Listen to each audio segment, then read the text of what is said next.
The USS Defiant drifted through the darkness of space, a silent giant between the stars of Alpha Centauri and humanity's home system. Sunlight glinted off its gray hull, highlighting the scars and dents from battles fought long ago. For nearly 70 years, the massive warship had floated here, its weapons quiet and its engines cold. Captain Jack Miller stood at the viewport of Alpha Centauri Monitoring Station 6, his weathered hands clasped behind his back as he watched the distant shape of the Defiant. At 62, Jack was one of the few humans alive who remembered the ship in its glory days. His blue eyes narrowed as he spotted movement in the distance, the approaching ships of the Vordani Confederacy, their hulls gleaming with the purple-green metal their species favored. "They're early," said Lieutenant Susan Ward, stepping up beside him. Her red hair was pulled back in a tight bun, her uniform crisp and perfect. "The Vordani delegation wasn't due for another 3 hours," Jack nodded. "They like to throw people off balance, it's their way." Susan checked her tablet. "This is the third time they've approached from this vector. Each time their scanners have been focused on the Defiant." "Let them look," Jack said, with a small smile. Everyone likes to stare at old things. The Vordani had achieved faster-than-light travel only 10 years ago. In that short time, they had contacted 7 different species, including humans. They came with talk of trade and friendship, but intelligence reports suggested they were sizing up potential rivals. The Vordani believed themselves superior to other life forms, especially those they saw as technologically behind. "Captain Miller," called a voice over the station's comm system. "The Vordani ships are requesting docking clearance. Ambassador Krell says they finished their preparations ahead of schedule." "How convenient," Jack muttered. "Grant them clearance. Airlock 3, Lieutenant Ward and I will meet them there. Have Officer Clark join us." Susan frowned. "You think they're up to something?" "I think they're always up to something," Jack replied. "That's why we need to be careful." 30 minutes later, Jack stood tall as the airlock doors slid open. 5 Vordani stepped through, their gray-blue skin and large, multifaceted eyes marking them as different from humans. They stood nearly 7 feet tall with long arms that ended in 6-fingered hands.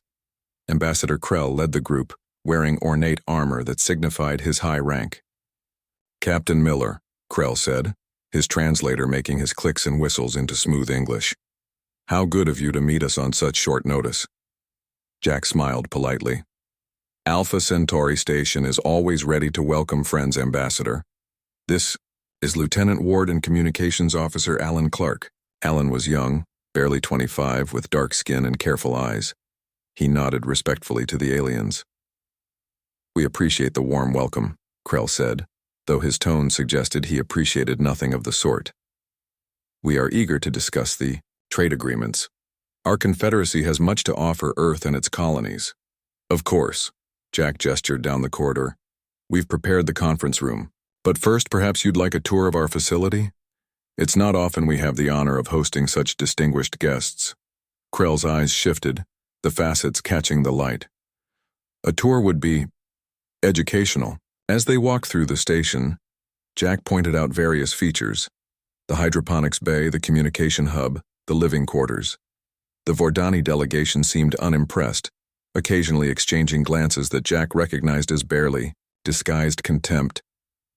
When they reached the main observation deck, Krell paused at the large viewport. The Defiant was clearly visible against the star field, looking like a giant sleeping animal. "Ah," Krell said, his mouth parts twitching in what Jack recognized as the Vordani version of amusement. "Your famous monument, the Defiant, yes? A relic of your species' first interstellar conflict." "That's correct," Jack said calmly. "The Defiant was our flagship during the Arcturus conflict." Krell made a dismissive gesture with his long fingers. "We have studied your history. A minor border dispute from what we understand. Nothing like the great wars the Vordani have fought and won." Behind Jack, he heard Alan take a sharp breath at the insult. Susan's face remained perfectly blank, though her fingers twitched slightly at her side. "The Arcturus conflict taught humanity many lessons," Jack said. "Most importantly, that war should be the last option, not the first." Krell turned his large eyes toward Jack. A philosophy of the weak, Captain. The Vordani believe that strength must be demonstrated to be respected. There are many kinds of strength, Ambassador, Jack replied evenly. Krell turned back to the viewport, studying the distant Defiant. Your people keep obsolete technology as monuments. How sentimental. In Vordani culture, outdated machines are recycled, their materials used for superior designs. We humans find value in remembering our past, Jack said. History has much to teach us. Krell made a clicking sound that his translator didn't convert, likely a derisive noise. That ship looks like it would fall apart if its engines were started. How many years has it been decommissioned? Almost 70, Jack answered. 70 years? Krell laughed, a harsh sound. The Vordani completely rebuild our fleet every 15 years. No wonder your species has expanded so slowly among the stars. Jack simply smiled. We move at our own pace, Ambassador. The tour continued, but Jack noticed how Krell's eyes kept drifting back to the viewport, to the Defiant floating in the distance. The Ambassador's interest seemed more than casual curiosity, and Jack made a mental note to increase surveillance on the Vordani ships after the meeting. Later, when the diplomatic discussions were finished for the day, Jack returned to his office. Susan and Alan joined him, both looking troubled. They scanned the Defiant 7 times during their visit, Susan reported, checking her data pad. Each scan more detailed than the last. Alan nodded. And their questions about our defense system seemed focused on response times and patrol patterns. Jack leaned back in his chair, his eyes drifting to the small photo on his desk. A much younger version of himself standing on the bridge of the Defiant, when its systems had hummed with power and its weapons had stood ready. Keep an eye on them, he said quietly, and send an encrypted message to Earth Command. Authorization code, Phoenix Rising. Susan looked up sharply. Sir, that's a level 1 priority code. Yes, it is, Jack said, his eyes still on the photo. The Vordani think they're looking at a relic, Lieutenant. Let's hope they don't have reason to discover otherwise. As the station rotated slowly in space, the old warship continued its silent vigil, bathed in starlight. To most eyes, it was indeed just a monument to the past, but deep within its massive hull, hidden systems waited patiently for a signal, a call to wake the sleeping giant. 3 weeks passed without incident. The Vordani delegation left the Alpha Centauri station with promises of future trade agreements. Though Jack remained uneasy about their true intentions, he doubled the watch shifts and ordered more frequent patrols around the system's outer planets. Jack sat in the station's mess hall, nursing a cup of coffee as he reviewed reports on his tablet. The early hour meant he had the place mostly to himself, except for Susan, who sat across from him. You haven't been sleeping, Susan said. Not a question, but a statement. Jack shrugged. Old habits. When things get too quiet, I get nervous. Earth, Command responded to your Phoenix Rising message, Susan said quietly, glancing around to ensure they were truly alone. They think you're being paranoid. Maybe I am, Jack admitted, rubbing his tired eyes. But the Vordani asked too many questions about our defense systems, our response protocols. You don't ask those kinds of questions if you're just interested in trading farm equipment and medical supplies. Susan was about to respond when the station's alarm system blared to life. Red lights flashed along the walls as the station's AI announced, Alert, unidentified vessels entering system. Alert, weapons signatures detected. Jack was on his feet instantly, coffee forgotten as he and Susan raced toward the command center. They arrived to find Alan already at his communication station, his face pale as he worked the controls. Report, Jack demanded, moving to the central display. 5 Vordani warships just dropped out of hyperspace, Alan said, his voice steady despite his obvious fear. They're not responding to hails and they're on an attack vector. The main screen showed the approaching ships, sleek, predatory vessels bristling with weapons. They were nothing like the diplomatic ship that had visited weeks earlier. Planetary defense grid status, Jack asked. Coming online, but slowly, Susan reported. They timed this perfectly. Half our defense satellites are in scheduled maintenance cycles. Jack's jaw tightened. The Vordani were gathering intelligence during their visit. They were planning this all along. Before anyone could respond, the station shook violently. Lights flickered as the first volley of Vordani weapons fire struck the outer shields. "Shields at 60%, called out Officer Eric Johnson from the defense station. "They're targeting our communication array." Jack grabbed the command console. "Send an emergency distress signal to Earth, then begin evacuation procedures." "Earth fleet is at least 4 days away at maximum speed," Alan said grimly. Another blast rocked the station, harder this time. A power conduit burst overhead, showering sparks across the command center. "Shields failing," Eric reported. "We can't take another hit like that." Jack made a quick decision. Alan, Susan, Eric, with me were evacuating. "Sir?" Susan questioned, even as she followed him toward the door. "There's nothing more we can do here," Jack said. "But there might be something we can do out there." As they rushed through the corridors, the station continued to shake under the Vordani assault. Emergency lights flashed as crew members ran for the escape pods. Jack led his small group to a different section, the Special Operations Bay, where a small fast shuttle was kept ready. "The Vordani will target the escape pods," Jack explained as they climbed aboard. "This shuttle has stealth capabilities. They might not notice us leaving." Eric took the pilot's seat as the others strapped in. "Where are we going?" "The colony." Jack shook his head. "The Defiant." Susan stared at him. "The Monument?" "Jack, that ship hasn't been operational for decades." "That's what everyone thinks," Jack said quietly as the shuttle's engines powered up. "That's what the Vordani think too." The shuttle slipped out of the station's bay as another volley of weapons fire struck the main structure. Through the viewport, they could see flames and debris erupting from multiple sections of the once proud station. "They're not just disabling it," Alan said in horror.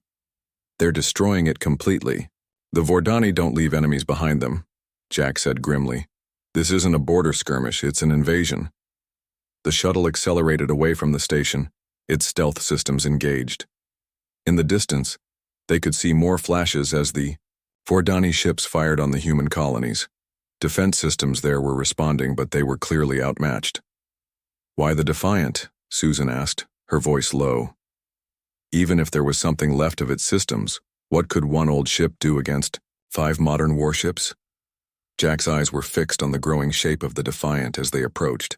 "The Arcturus conflict taught humanity that we needed a deterrent, something that would make any potential enemy think twice before attacking us. But humanity also decided to pursue peace. How do you maintain a deterrent while convincing everyone you're peaceful?" Eric maneuvered the shuttle toward the Defiant's rarely used docking bay. "You hide it in plain sight," he said in sudden understanding. "Exactly," Jack nodded. "Everyone knows about the Defiant, the famous warship kept as a monument. What they don't know is that it's been continuously upgraded in secret for 70 years. The shuttle slipped into the docking bay, which was dark and appeared neglected. As soon as they touched down, Jack was unbuckling his harness. "If what you're saying is true," Susan said, following him, "why didn't Earth Command activate it when you sent the warning?" "Politics," Jack said simply. "No one wants to be the one to admit we've been maintaining a superweapon while preaching peace. The authorization codes are given to only a handful of people. My father was the Defiant's last active captain, and he passed the codes to me before he died." They made their way through the dark corridors of the ship, their flashlights creating dancing shadows. Everything appeared abandoned. Dust covered the floors and the air was stale. Jack led them to the bridge, a large circular room with command stations covered in protective sheets. He approached the captain's chair in the center and wiped away years of dust from a small panel on the armrest. Placing his palm on the panel, he took a deep breath. "Jack Miller, authorization Phoenix Rising." For a moment, nothing happened. Then slowly, lights began to flicker across the bridge. Systems hummed to life around them as the darkness retreated. A soft, female voice spoke from hidden speakers. Voice and biometric identification confirmed. "Welcome back, Captain Miller. Defiant Systems initiating startup sequence. All hands stand by for awakening protocols." Alan looked around in amazement as screens lit up and the ship began to vibrate subtly beneath their feet. "It's really working." "Not just working," Jack said, a small smile finally breaking through his grim expression. "The Defiant is waking up, and the Vordani are about to learn why you should never judge a ship by its dust cover." Outside, the Vordani fleet continued their assault on the human colonies, completely ignoring the old relic floating silently nearby. They had no reason to fear a decommissioned museum piece. Their mistake would cost them dearly. The bridge of the Defiant hummed with growing energy as systems continued to activate. Dust swirled in the air as hidden vents opened, circulating fresh oxygen through the ship. Jack settled into the captain's chair, his hands running over the familiar controls. "Primary systems online," announced the ship's AI. "I am Area, Artificial Response Intelligence Assistant. It has been 68 years, 4 months and 13 days since my last full activation." "Hello, Arya," Jack said, his voice steady. "We have an emergency situation. Vordani warships are attacking human settlements in this system." "Understood, Captain. Tactical systems coming online. Weapons charging. Defense screens initializing." Susan stared at the displays in amazement. "This technology, some of it looks more advanced than anything we have on our newest ships." "That's because it is," Jack replied.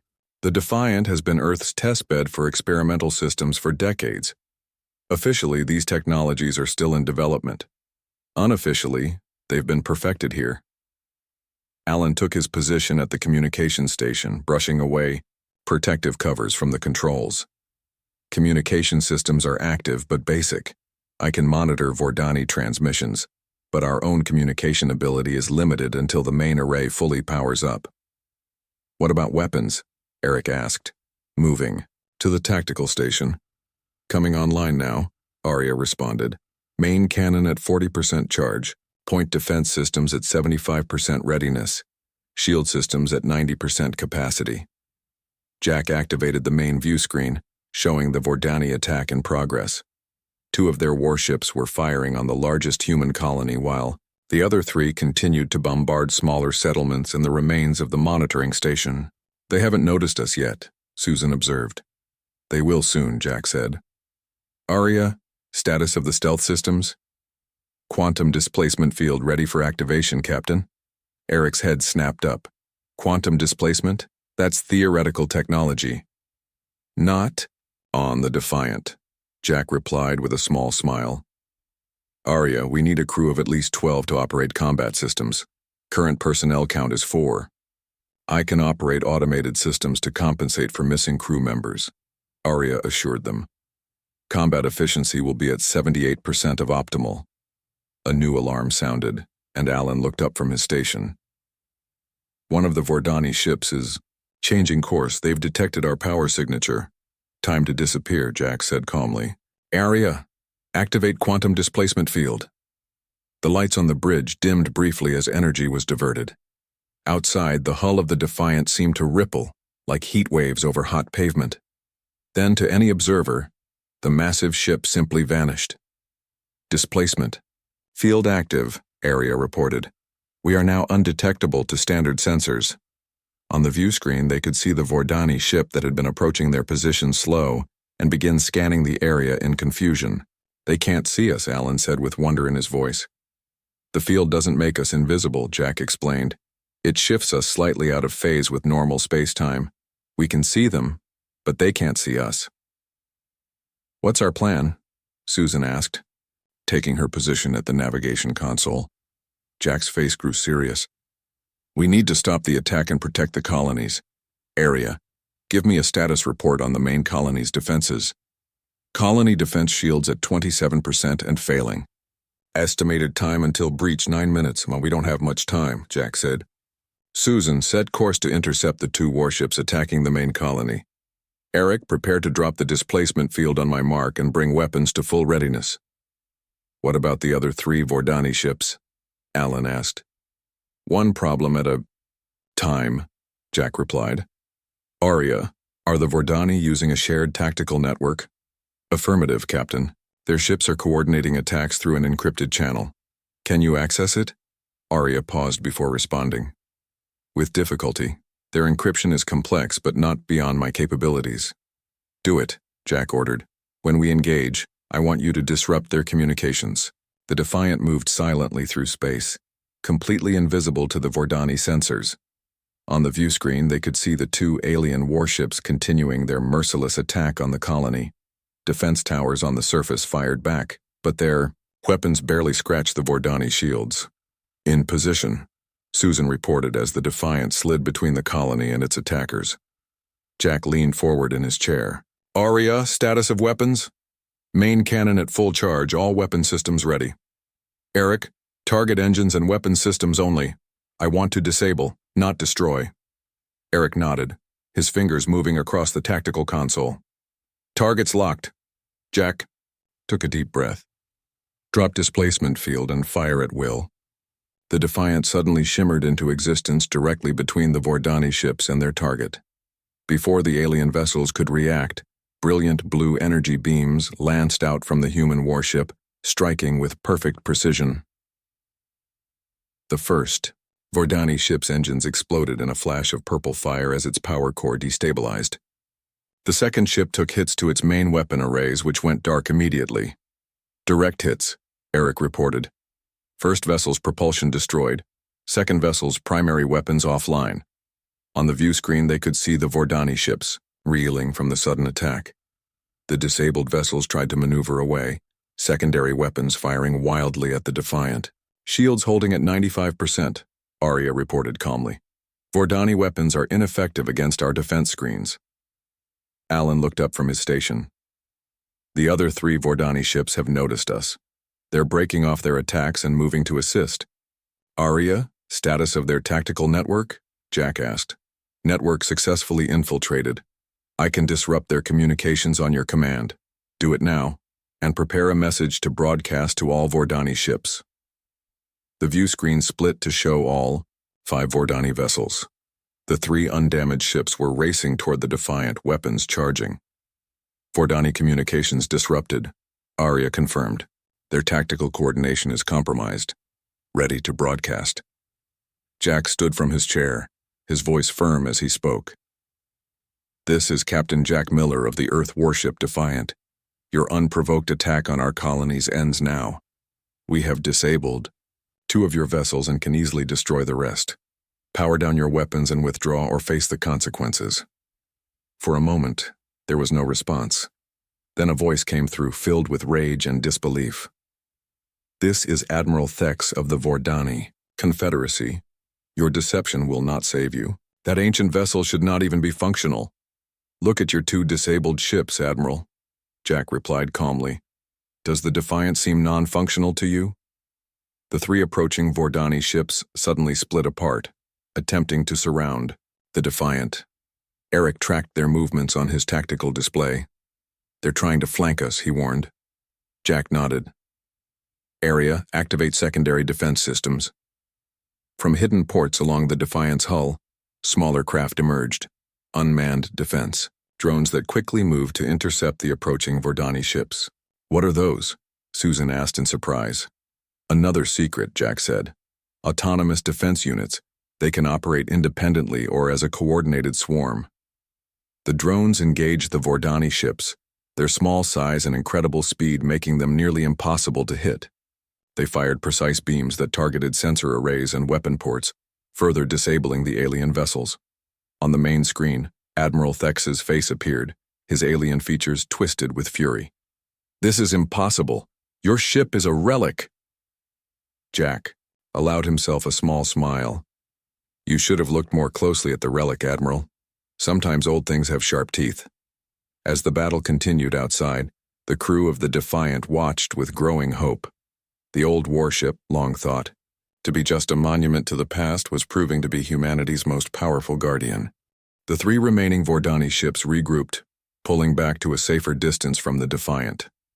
Jack watched the tactical display with careful eyes, noting how the alien vessels changed their formation.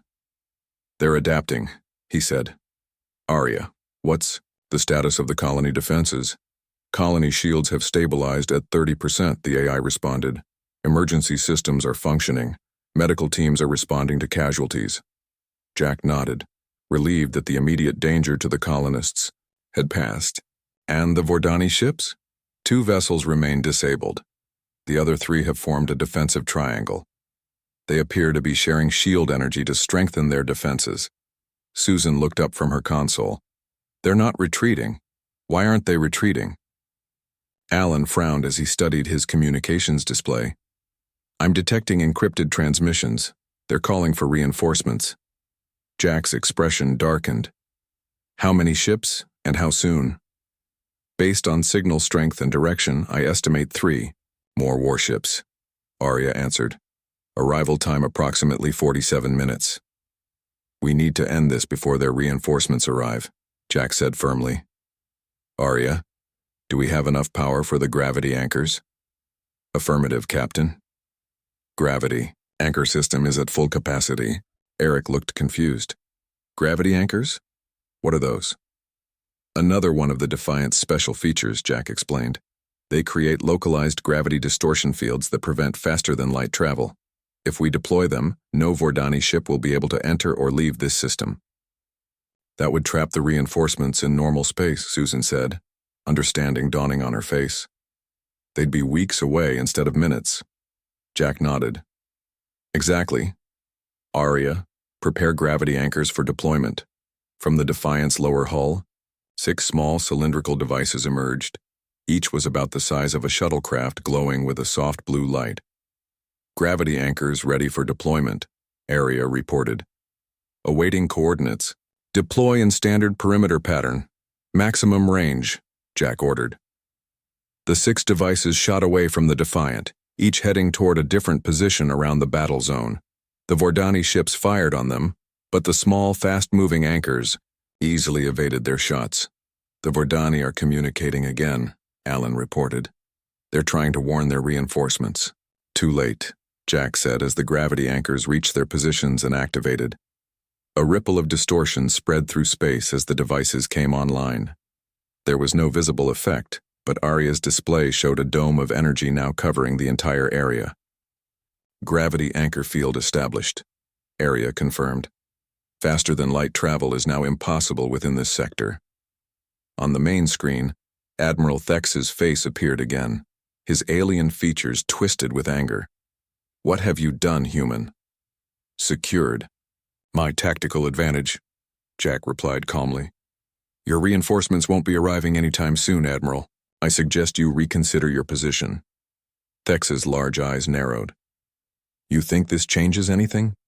We still outnumber you. Numbers aren't everything, Jack said. You've seen what the Defiant can do. Do you really want to test its full capabilities? Before Thex could respond, one of the Vordani ships suddenly broke formation and accelerated toward the Defiant. All weapons firing. Evasive maneuvers, Jack ordered. Susan's hands flew across her console, and the massive warship moved with surprising speed and grace. Most of the Vordani weapons fire missed, and what did hit was easily absorbed by the Defiant's shields. They're trying to draw our fire, Eric said, watching the tactical display. The other 2 ships are moving to flank us. Jack nodded. Area, deploy secondary defense drones again. Pattern Omega. More drones launched from the Defiant, but these were different from the earlier ones. They were larger, with visible weapon ports along their hulls. What are these? Susan asked. Heavy assault drones, Jack explained. The first wave was defensive. These are designed to disable larger ships. The drones raced toward the flanking Vordani vessels, while the Defiant engaged the ship that had charged them. The heavy assault drones fired concentrated energy beams that cut through the Vordani shields, like they were made of paper. How is that possible? Alan asked in amazement. Their shields were holding against the colony's weapons. Frequency-shifting energy beams, Jack said. They automatically adjust to the exact counter-frequency of enemy shields. Another technology that's supposed to be still in development. On the screen, they could see the Vordani ship struggling against the assault. Their weapons were powerful but too slow to target the agile drones effectively. The Defiant, meanwhile, continued to absorb or evade their attacks with ease. "Captain," Arya interrupted. "I'm detecting power buildup in the lead Vordani vessel. They appear to be overloading their main reactor." Jack's eyes widened. "They're going to self-destruct. Target that ship now. Full power to forward shields." The Defiant's main cannon fired, a blinding beam of blue-white energy that struck the lead Vordani ship directly in its power core. The alien vessel froze in space, all its lights going dark. "Direct hit," Eric reported. "Their power grid is completely offline. Self-destruct sequence aborted." Jack let out a breath he hadn't realized he was holding. "Status of the other ships?" "Heavy. Assault drones have disabled weapons on both remaining vessels," Arya reported. "They are effectively neutralized." For a moment, the bridge was quiet as the reality of their victory sank in. They had faced 5 advanced alien warships and won without losing a single life. "Open a channel to all Vordani ships," Jack ordered. When the connection was established, he stood from his chair, his voice firm but not boastful. "Admiral Thex, your attack has failed. Your ships are disabled and your reinforcements cannot reach you. I offer you one chance to surrender. Power down all remaining systems and prepare to be boarded. If you cooperate, I give you my word that your crews will be treated fairly." There was a long pause before Thex's voice came through, subdued but still defiant. "We underestimated you, human, and your relic." "A common mistake," Jack replied. "The Vordani aren't the first to judge by appearances, and you won't be the last. Do you accept my terms?" Another pause. Longer this time. Finally, Thex spoke. Again. "We accept. But know this. The Confederacy will not forget this defeat." "Neither will humanity," Jack said firmly. "Remember that before you consider attacking us again." As the transmission ended, Jack turned to his small crew. Their faces showed a mixture of relief, pride, and amazement at what they had just accomplished. "Arya, contact the colony. Tell them we've secured the system and the threat is neutralized. Ask them to prepare boarding parties and medical teams for the Vordani ships." "Right away, Captain," the AI responded. Susan looked at Jack with new respect in her eyes. "All these years, humanity had this kind of power hidden away and we never used it. We could have conquered dozens of star systems." Jack shook his head. "That's exactly why it was kept secret. The temptation to use power like this aggressively is strong. The Defiant exists to protect, not to conquer." As the Defiant moved among the disabled Vordani ships, its true nature now fully revealed, Jack Miller gazed out at the stars and wondered what would come next. The secret of the old relic was out now, and the galaxy would never see humanity the same way again. 1 week after the battle, the Defiant remained on patrol in the Alpha Centauri system. The damaged human monitoring station was being rebuilt, and the colony had recovered from most of the Vordani attack. The captured alien ships were being studied by human scientists, while their crews were held in comfortable but secure facilities on the colony's surface. Jack stood on the Defiant's observation deck, looking out at the stars. The ship was fully operational now, no longer pretending to be a silent relic. Its true nature had been revealed to the galaxy, and there was no going back. The door slid open behind him, and Susan walked in. She had been officially assigned as his first officer by Earth Command, who had finally acknowledged the Defiant's true purpose. "The last of the repair teams have left," she reported. "The ship is now operating at 100% capacity." Jack nodded. "And our crew assignments?" "Arriving tomorrow. 200 of Earth's best officers and specialists, all with top security clearance. They've been training on simulators for years, apparently, just waiting for the day the Defiant would be activated." Jack smiled slightly. "Earth Command thinks of everything." Susan moved to stand beside him at the viewport. "They want you to remain as captain, permanently." "I know," Jack said quietly. "I haven't decided if I'll accept yet." They stood in comfortable silence for a moment, watching a distant star cruiser approach the rebuilt station. It was a trading vessel from another alien species, the Nelvari, who had been humanity's allies for decades. The diplomatic consequences are still unfolding, Susan said finally. 7 different species have requested meetings with Earth representatives in the past week. Everyone wants to know more about the ship that defeated the Vordani so easily. And what is Earth telling them? The truth, more or less, that the Defiant was our insurance policy, a deterrent we hoped never to use. Jack turned away from the viewport. And the Vordani? Their home government has officially apologized for Admiral Thex's unauthorized aggression. They're claiming he acted without proper authority. Susan's tone made it clear she didn't believe this excuse. Convenient, Jack said dryly. And Admiral Thex? Still in custody, still insisting he was following orders from the highest levels of the Vordani government.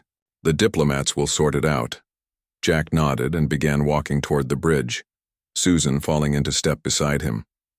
The corridors of the Defiant were now brightly lit and filled with activity as maintenance crews and security personnel went about their duties.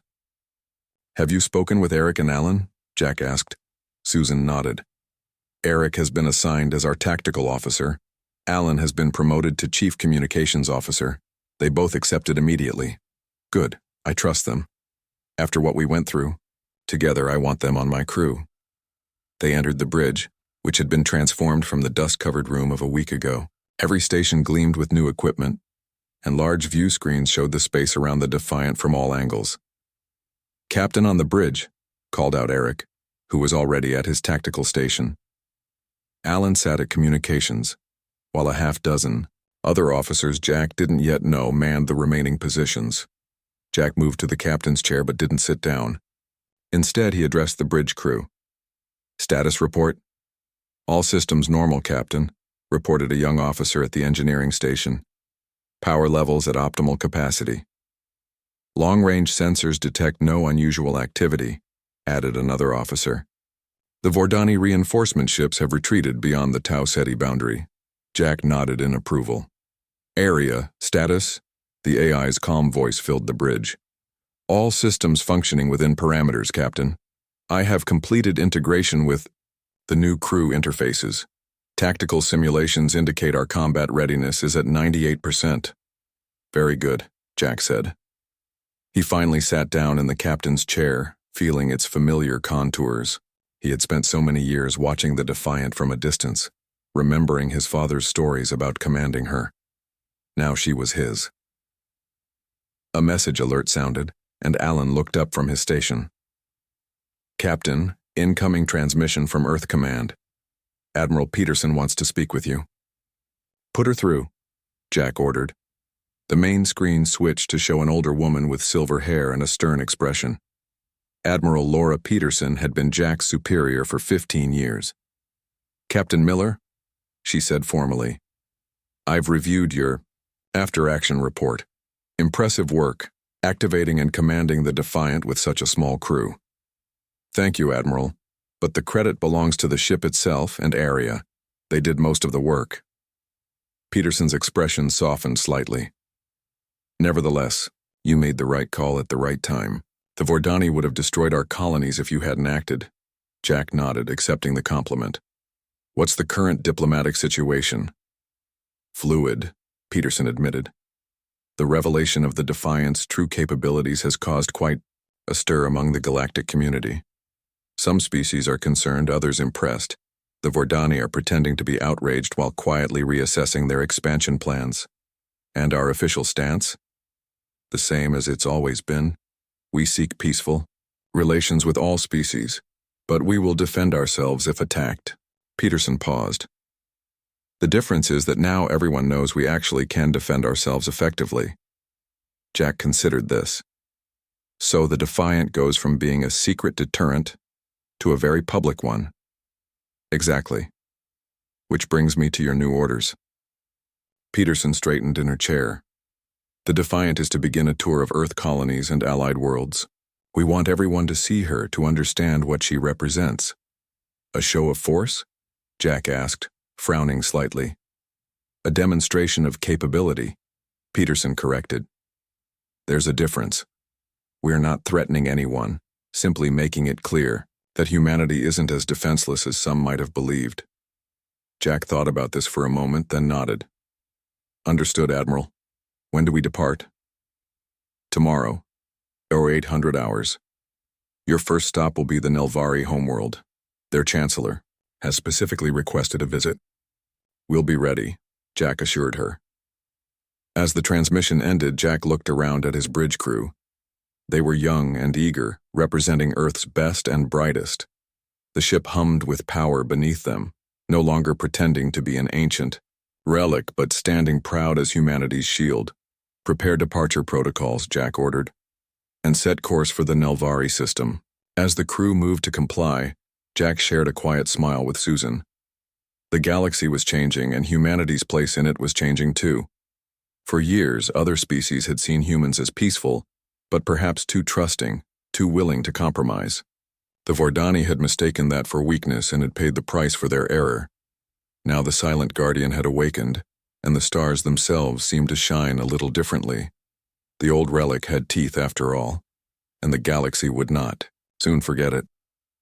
Jack Miller settled back in his captain's chair, ready for whatever challenges lay ahead. The Defiant had been built to protect humanity, and now, under his command, it would continue that mission. Not as a hidden secret, but as a visible reminder that appearances could be deceiving, and that sometimes the oldest ships had the sharpest teeth.